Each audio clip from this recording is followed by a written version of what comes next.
السلام علیکم ناظرین، ہمارے چینل اچھی بات کو ضرور سبسکرائب کر لیں اور بیل نوٹیفیکیشن کو بھی آن کر لیں تاکہ ہر ویڈیو آپ کو وقت پر ملتی رہے۔ پہنچائیں گے وہ زمین میں قائم اور قائم رہیں گے۔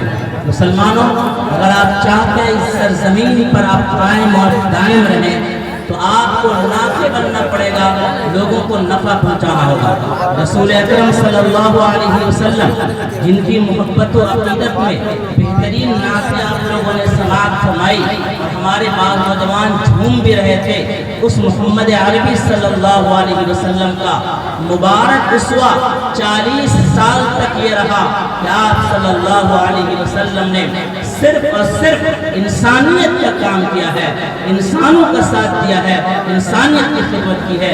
یہی وجہ ہے کہ جب رسول اکرم صلی اللہ علیہ وسلم پر پہلی وحی نازل ہوئی، اقرأ بسم ربک الذی خلق، پڑھو اپنے رب کے نام سے جس نے تم کو پیدا کیا، تو حضرت محمد عربی صلی اللہ علیہ وسلم گھبرا گئے۔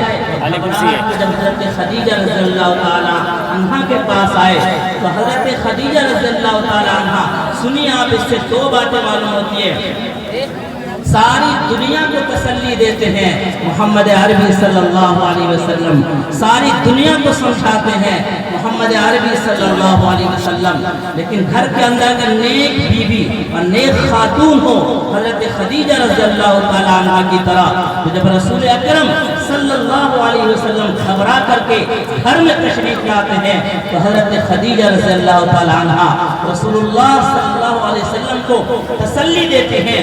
تسلی کے الفاظ پر غور کیجئے، الفاظ یہ تھے کہ اے محمد صلی اللہ علیہ وسلم، آپ غریبوں کے کام آتے ہیں، آپ انسانیت کا کام کرتے ہیں، آپ دکھی لوگوں کو کام آتے ہیں، لہذا اللہ تعالیٰ آپ کو کبھی ہلاک و برباد نہیں کر سکتا، اللہ تعالیٰ کبھی آپ کو نقصان نہیں پہنچا سکتا۔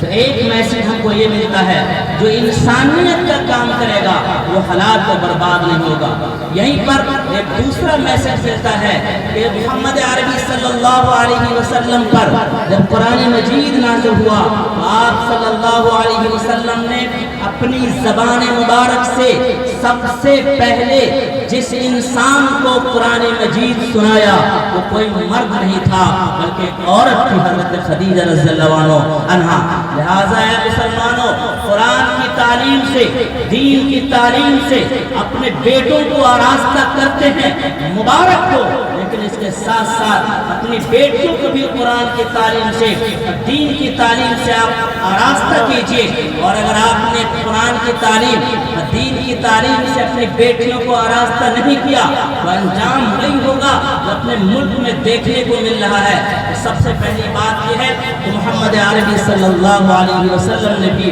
انسانیت کی خدمت 40 سال تک کی ہے۔ میرے بھائیوں، انسانیت کی خدمت دو طرح سے ہو سکتی ہے، اس پر ذرا توجہ کی ضرورت ہے۔ میں اپنی بات جلدی سمیٹ کر کے اپنی بات ختم کروں گا تاکہ دوسرے علماء کو آپ سن سکیں۔ انسانیت کی خدمت دو طرح سے ہو سکتی ہے۔ ایک طریقہ یہ ہوتا ہے کسی کے ساتھ بھلائی کیجیے، کسی کے ساتھ بہتری کیجیے، اور دوسرا طریقہ انسانیت کی خدمت کا یہ بھی ہے کہ اگر کسی پر ظلم ہو رہا ہو تو ظالم کے ہاتھ کو روک دیجیے، ظالم کے کنجوں کو مڑوڑ دیجیے، ظالم کی آنکھوں میں آنکھیں ڈال کر اس کو کہیے کہ تمہاری ہمت نہیں ہو سکتی ہے کہ تم مظلوموں کے خلاف اپنی آواز بلند کرو، اگر تم مظلوموں کے خلاف اپنی آواز بلند کرو گے ہم تمہارا جواب دیں گے۔ یہ بھی انسانیت ہے، اور یہ انسانیت دکھایا ہے دارالعلوم دیوبند کے بانیوں نے جب شاملی کے میدان میں انگریزوں سے لوہا لیا، انگریزوں سے ٹکر لی اور انگریزوں سے کہا اب ظلم بہت ہو چکا، تمہاری ظلم کی حدیں پار کر چکی ہے، تم نے انسانیت کو شرمسار اور داغدار کیا ہے، لہذا اب تمہارا ظلم نہیں سہے گا، نہیں سہ پائیں گے، تم ہتھیار لے کر آؤ، گولیاں لے کر کے آؤ، تیر و تلوار لے کر آؤ، ہمارے پاس جو ہتھیار ہے اس ہتھیار سے ہم تمہارا مقابلہ کریں گے، اور ہم نے یہ ٹھان لیا ہے کہ ہندوستان سے تم کو بھگا کرتے رہیں گے اور ہندوستان کی سرزمین کو تم جیسے ظالموں سے پاک کرتے رہیں گے۔ چنانچہ شاملی کے میدان میں حضرت مولانا قاسم نانوتوی رحمۃ اللہ علیہ کے ساتھ بہت سارے بزرگان دین نے انگریزوں سے لڑائی لڑی، وہاں پر بظاہر جنگ تو ہار گئے لیکن ہمت نہیں ہاری، یہ جملہ آپ نے بار بار سنا ہوگا، اور اسی وجہ سے وہاں پر مولانا قاسم نانوتوی رحمۃ اللہ علیہ نے دینی ادارہ قائم کیا جس کو آج آپ دارالعلوم دیوبند کہتے ہیں۔ یہ آپ کا مدرسہ ہو، ہمارا مدرسہ ہو، دوسرے علماء کا مدرسہ ہو، زیادہ تر مدرسے وہ ہیں جن کا سلسلہ دارالعلوم دیوبند سے ملتا ہے۔ لہذا جو ظالم ہوں گے، جو نفرتی لوگ ہوں گے، جو ظلم کے پجاری ہوں گے، ان کو لگتا ہے کہ دارالعلوم دیوبند نے ظالموں کا سے بدلہ لیا تھا، دارالعلوم دیوبند نے ظالموں کی آنکھ میں آنکھ ڈال کر کے بات کی تھی۔ لہذا دارالعلوم دیوبند سے جن مدرسوں کا سلسلہ چل رہا ہے وہ سارے کے سارے ایسے ہی پیدا ہوں گے جو ظالم کی آنکھ میں آنکھ ڈال کر کے بات کریں گے۔ اس وجہ سے ان کو دہشت ہوتی ہے، ان کو ڈر ہے ان مدرسوں سے، اور ان کو ڈر ہے مدارس کے فتووں سے۔ اس لیے کہ جب ملک کو آزاد کرانا تھا، حضرت شاہ ولی اللہ محدث دہلوی رحمۃ اللہ علیہ نے ملک کی آزادی کا منصوبہ بنایا۔ حضرت شاہ عبدالعزیز، حضرت شاہ احمد شہید رحمۃ اللہ علیہ نے لوگوں کی ذہن سازی کی۔ حضرت شاہ عبدالعزیز رحمۃ اللہ علیہ نے فتویٰ دیا کہ انگریزوں کے خلاف آواز اٹھانا اور اس کے خلاف لڑنا ضروری ہے۔ لہذا نفرتی لوگوں کو آج فتویٰ سے بھی ڈر لگتا ہے، نفرتی لوگوں کو آج مدرسے سے بھی ڈر لگتا ہے۔ یہ بیان انسانیت ہے، یہ انسانیت کا میسج ہے، یہ انسانیت کا پیغام ہے۔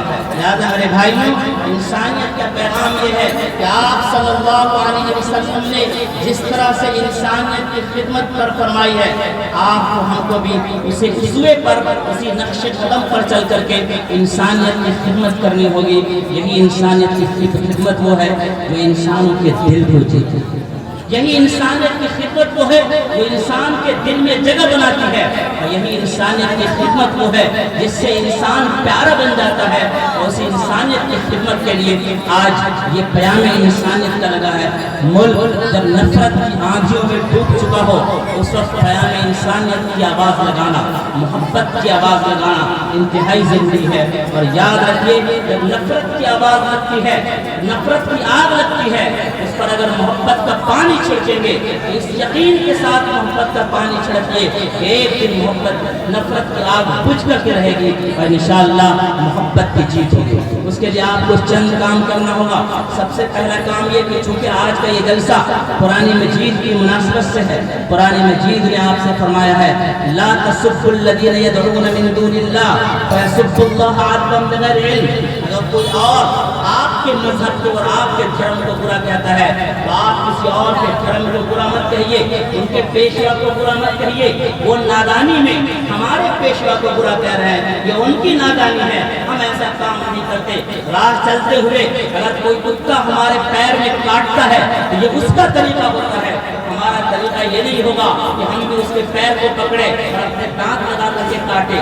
اس کا طریقہ یہ ہے کہ وہ دانت لگا کے پیر میں کاٹتا ہے، ہمارا طریقہ یہ ہے کہ ہم ڈنڈا چلائیں گے، ہم کوئی اور طریقہ اپنائیں گے، ہم وہ طریقہ نہیں اپنا سکتے جو دوسرے لوگ اپنا رہے ہیں۔ لہٰذا پہلا طریقہ یہ ہے کہ آپ قرآن مجید کو اپنائیے۔ اللہ تبارک تعالیٰ نے قرآن مجید میں فرمایا لَتُبْلَوُنَّ فِي أَمْوَالِكُمْ وَأَنفُسِكُمْ وَلَتَسْمَعُنَّ مِنَ الَّذِينَ أُوتُوا الْكِتَابَ مِنْ قَبْلِكُمْ وَمِنَ الَّذِينَ أَشْرَكُوا أَذًى كَثِيرًا۔ تمہارے مال کے بارے میں آزمائش ہوگی، تمہاری جان کی آزمائش ہوگی، اور تم مشرکین سے اور اہل کتاب سے بہت زیادہ تکلیف کی باتیں سنیں گے۔ یہ سب ہو رہا ہے۔ اس کے بعد اللہ تبارک تعالیٰ نے فرمایا ان تصبروا وتتقوا فإن ذلك من عزم الأمور۔ اگر تم جمے رہے، تم ثابت قدم رہے اور تم غلط کاموں سے بچتے رہے، یہ تمہارے لیے ہمت کی بات ہے۔ محمد عربی صلی اللہ علیہ وسلم کے دیوانوں کو مکہ کے کفار نے نظر بند کر دیا۔ شیب ابی طالب نے اس گھاٹی میں آپ صلی اللہ علیہ وسلم کے ساتھیوں کو بند کیا۔ بچے بلبلا رہے تھے، رو رہے تھے، تڑپ رہے تھے، صحابہ کرام پتے کھانے پر مجبور تھے۔ ایسے وقت میں مسلمانوں نے یہ ثابت کیا کہ اے محمد رسول اللہ صلی اللہ علیہ وسلم، ہم اپنی جان گوا سکتے ہیں لیکن ہم آپ کا دامن نہیں چھوڑ سکتے ہیں۔ مسلمانوں، آج قرآن پر اپنے ایمان کو مضبوط کرنے کی ضرورت ہے۔ اللہ تعالیٰ زندہ ہے، حی ہے، قیوم ہے۔ اللہ تبارک تعالیٰ زندہ ہے، اسی طاقت و قوت کے ساتھ ہے۔ علماء کرام موجود ہیں، پوچھ لیجئے محمد عربی صلی اللہ علیہ وسلم کے کے زمانے میں جو اللہ کی طاقت تھی کیا اس میں ذرہ برابر کمی آئی؟ نہیں کمی آئی. کمی اگر آئی ہے تو ہمارا ان سے رشتہ کتنا مضبوط ہے اس بات میں کمی آئی ہے. حضرت سیدنا موسیٰ علیہ السلام کا واقعہ آپ کو معلوم ہوگا. فرعون نے ظلم کیا. موسیٰ علیہ السلام نے اپنی قوم کو لے کر کے آگے کا سفر کیا. آگے جب بڑھتے ہیں تو آگے دریا ملتا ہے, پیچھے فرعون کا لشکر آ رہا ہے. آگے بڑھتے ہیں تو دریا میں ڈوبتے ہیں, پیچھے ہٹتے ہیں تو دشمن سے پکڑے جاتے ہیں. وہیں پر چڑھتے ہیں تو بھی دشمن وہاں پہنچ جاتا ہے. ایسے وقت میں مسلمان گھبرا گئے, ایمان والے گھبرا گئے, بے چین ہو گئے, پریشان ہو گئے. اس وقت اللہ تبارک تعالیٰ نے بہت پیارا جملہ ارشاد فرمایا. وہی جملہ آج بھی ہمارے لیے قرآن کے اندر موجود ہے. حضرت موسیٰ علیہ السلام نے کہا لا تحزن, غم مت کرو, ان معی ربی, بے شک میرے ساتھ میرا رب ہے. سہدین, ان قریب وہ راستہ دکھائے گا. ضرورت اس بات کی ہے اپنے اللہ کو اپنے ساتھ رکھیے, اپنے اللہ سے اپنے تعلق کو مضبوط سے مضبوط تر کیجیے. اگر آپ اپنے اللہ سے اپنے تعلق کو مضبوط کیجیے گا آپ کا سینہ مضبوط ہو جائے گا. یہ قرآن مجید کی محفل ہے, میں صرف ایک بات کر کے اپنی بات ختم کروں گا. اللہ تبارک تعالیٰ نے فرمایا اِنَّا عَرَضْنَا الْأَمَانَةَ عَلَى السَّمَاوَاتِ وَالْأَرْضِ وَالْجِبَالِ. یہ قرآن مجید جو امانت کے طور پر آپ کے پاس آیا ہے, یہ قرآن مجید جو امانت کے طور آپ کے پاس آیا ہے, یہ امانت آپ کے پاس یوں ہی نہیں پہنچ گیا. اس کے لیے محمد عربی صلی اللہ علیہ وسلم کے سر مبارک لہو لہان ہوئے. اس کے لیے آپ صلی اللہ علیہ وسلم کے دندان مبارک شہید ہوئے. اس کے لیے آپ کے بدن کو زخمی کیا گیا اور آپ کے بدن کا خون آپ کی جوتی مبارک تک پہنچ گیا.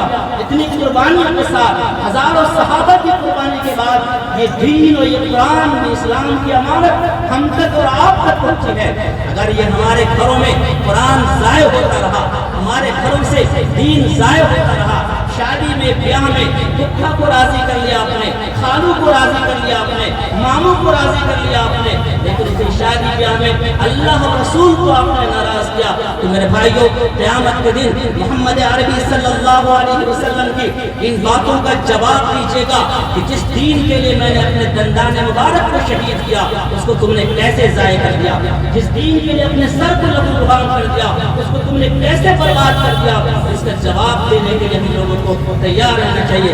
اللہ نے فرمایا اِنَّا عَرَضْنَا الْأَمَانَةَ عَلَى السَّمَاوَاتِ وَالْأَرْضِ. یہ قرآن کی امانت ہم نے آسمان کو دیا, آسمان لینے سے انکار کر دیا. یہ قرآن کی امانت ہم نے زمین کو دی, زمین نے لینے سے انکار کر دیا. یہ قرآن کی امانت ہم نے پہاڑ کو دیا, پہاڑ نے لینے سے انکار کر دیا. اللہ نے فرمایا لَوْ أَنزَلْنَا هَذَا الْقُرْآنَ عَلَى جَبَلٍ لَرَأَيْتَهُ خَاشِعًا مُتَصَدِّعًا مِنْ خَشْيَةِ اللَّهِ. اگر یہ قرآن میں پہاڑ پر نازل کر دیتا, قرآن پہاڑ ٹکڑے ہو جاتا. اتنا مضبوط اور اتنی بڑی چیز یہ قرآن مجید ہے. اس کے بعد اللہ تبارک تعالیٰ نے فرمایا حملنا الانسان, انسان کے سینے نے اٹھا لیا. کٹھلیا مدرسہ کے 12 لڑکوں نے اس قرآن مجید کو اپنے سینے میں اٹھا لیا. اس کا مطلب سمجھتے ہیں بھائیوں, اس کا مطلب یہ ہے کہ جس قرآن کو آسمان نہیں اٹھا سکا, زمین نہیں اٹھا سکی, پہاڑ نہیں اٹھا سکا, اس کو اگر ان حفاظ کے سینے نے اٹھا لیا ہے, اس کا مطلب یہ ہے کہ ان کا دل آسمان سے زیادہ بلند ہے, ان کا دل زمین سے زیادہ وسعت رکھتا ہے, اور ان کا دل پہاڑ سے زیادہ مضبوط ہے. لہٰذا اگر آپ چاہتے ہیں مضبوط بننا تو قرآن سے اپنے تعلق کو مضبوط کیجئے. اللہ نے فرمایا وَاعْتَصِمُوا بِحَبْلِ اللَّهِ جَمِيعًا, سب کے سب اللہ کی رسی کو مضبوطی سے پکڑ لو. حدیث پاک میں آتا ہے القرآن وحبل اللہ المتین, قرآن یہ اللہ کی مضبوط رسی ہے. لہٰذا ہمیں چاہیے کہ قرآن کے دامن میں, ہمیں چاہیے کہ قرآن سے محبت کریں, ہمیں چاہیے کہ قرآن سے اپنے تعلق کو مضبوط کریں, ہمیں چاہیے کہ قرآن پڑھیں, اپنی اولاد کو قرآن پڑھائیں, قرآن مجید کو سمجھیں, قرآن مجید پر عمل کریں, قرآن مجید کی تعلیم کو پھیلائیں.